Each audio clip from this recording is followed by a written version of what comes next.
बाहर से आए या यहीं के थे? सोचिए, अगर मैं आपसे कहूं कि भारत की सबसे बड़ी सभ्यता को बाहर से आए लोगों ने नष्ट कर दिया था, या हमारे वेद बाहर से आए घुमंतु कबीलों की देन है और हम जिनको अपना पूर्वज मानते हैं वे असल में विदेशी थे, तो यही बात 100 साल तक हमें पढ़ाई गई, यही किताबों में लिखा गया और यही सच मान लिया गया। लेकिन सवाल ये है, अगर ये सच था तो फिर शक क्यों पैदा हुआ, और अगर ये झूठ था तो हमें ये पढ़ाया क्यों गया? आज इस वीडियो में पहले मैं आपको पूरी तरह यकीन दिलाऊंगा कि हाँ, आर्य बाहर से आए थे, और उसके बाद उसी यकीन को मैं आपके सामने तोड़ दूंगा। वीडियो पूरी देखने के बाद आप खुद तय करना कि आखिर सच क्या है। सबसे पहले समझते हैं आर्य का मतलब क्या था। प्राचीन संस्कृत और वैदिक ग्रंथों में आर्य किसी जाति का नाम नहीं था। आर्य का अर्थ था श्रेष्ठ, सभ्य, अच्छे गुणों वाला, आस्तिक, नैतिक जीवन जीने वाला। अमरकोश में साफ लिखा है, महाकुल, कुलीन, सभ्य, सज्जन। यानी आर्य होना खून से नहीं, विचार, आचरण और संस्कृति से जुड़ा था। कोई भी स्त्री या पुरुष जो हिंद आर्य भाषा बोलता था और उस संस्कृति को मानता था, वो आर्य कहलाता था। चलो पहले आर्य बाहर से आए थे इस बात को मानकर चलते हैं। तुर्की में प्राचीन बोगाज़कोई या हट्टूसास नामक स्थान से लगभग 1400 ईसा पूर्व का एक अत्यंत महत्वपूर्ण पुरातात्विक अभिलेख मिला है। इसे बोगाज़कोई अभिलेख कहा जाता है। ये अभिलेख हित्ती राजाओं और मित्तनी राजाओं के बीच हुई एक संधि का दस्तावेज है। इस संधि में दोनों पक्षों ने कुछ देवताओं को साक्षी माना है। इस अभिलेख की दिलचस्प बात यह है कि इसमें जिन देवताओं का उल्लेख साक्षी के रूप में किया गया है, उनके नाम है इंद्र, वरुण, मित्र और नासत्य यानी अश्विनी कुमार। ये सभी देवता हमें ऋग्वेद में भी मिलते हैं और इन्हें वैदिक देवता माना जाता है। इस आधार पर विद्वानों ने यह तर्क दिया कि यदि वैदिक देवताओं के नाम लगभग 1400 ईसा पूर्व तुर्की और पश्चिम एशिया के क्षेत्र में मिलते हैं, तो संभव है कि इन क्षेत्रों में रहने वाले इंडो आर्यन संस्कृति से जुड़े लोग बाद में भारत की ओर आए हों। इस पक्ष में दूसरा तर्क, भाषा का सबूत। संस्कृत, फारसी, लैटिन, ग्रीक, इन सब भाषाओं में अद्भुत समानता मिलती है।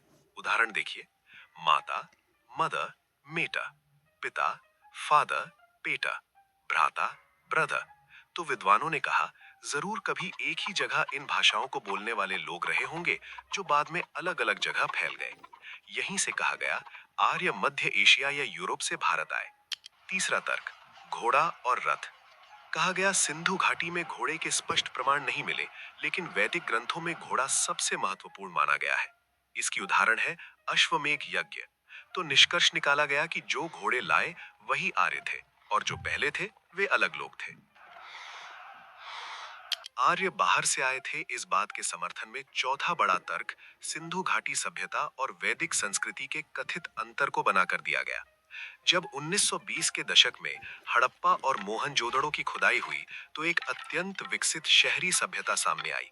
यहाँ पक्की ईंटों के नगर थे, सीधी सपाट सड़कें थीं, उन्नत जल निकासी व्यवस्था थी, सार्वजनिक स्नानागार थे, व्यापार के प्रमाण थे और एक सुव्यवस्थित नगरीय जीवन दिखाई देता था। इसके विपरीत जब विद्वानों ने वैदिक ग्रंथों, विशेषकर ऋग्वेद का अध्ययन किया, तो उन्होंने ऐसा पाया कि इनमें किसी विकसित नगर सभ्यता का स्पष्ट वर्णन नहीं है। ऋग्वेद में यज्ञ, अग्नि, देवताओं की स्तुति, गाय, घोड़े और रथ का वर्णन अधिक मिलता है। इसलिए कहा गया कि सिंधु घाटी सभ्यता किसी अन्य समूह की थी, जिसे द्रविड़ कहा गया, और वैदिक आर्य उनसे अलग थे। इस तर्क के अनुसार पहले सिंधु घाटी सभ्यता थी, फिर बाहर से आर्य आए और उनके आने के बाद एक नई वैदिक संस्कृति का उदय हुआ। यानी सिंधु सभ्यता और वैदिक संस्कृति को दो अलग अलग लोगों और दो अलग अलग कालों से जोड़ दिया गया। अब आखिरी तर्क, आर्य आक्रमण सिद्धांत। इस सिद्धांत के अनुसार लगभग 1500 ईसा पूर्व घोड़ों और रथों से लैस आर्य कबीलों ने मध्य एशिया या यूरोप की दिशा से भारत में प्रवेश किया। कहा गया कि इन आर्यों ने सिंधु घाटी सभ्यता के लोगों को पराजित किया, उनके नगरों को नष्ट किया और स्वयं यहाँ बस गए। इसी आक्रमण के बाद वैदिक काल की शुरुआत मानी गई। ऋग्वेद को भी इसी काल के बाद रचित बताया गया। लेकिन यहीं से कहानी में एक बहुत बड़ा झोल शुरू होता है। अगर आर्य बाहर से आए थे तो भारतीय ग्रंथ चुप क्यों हैं?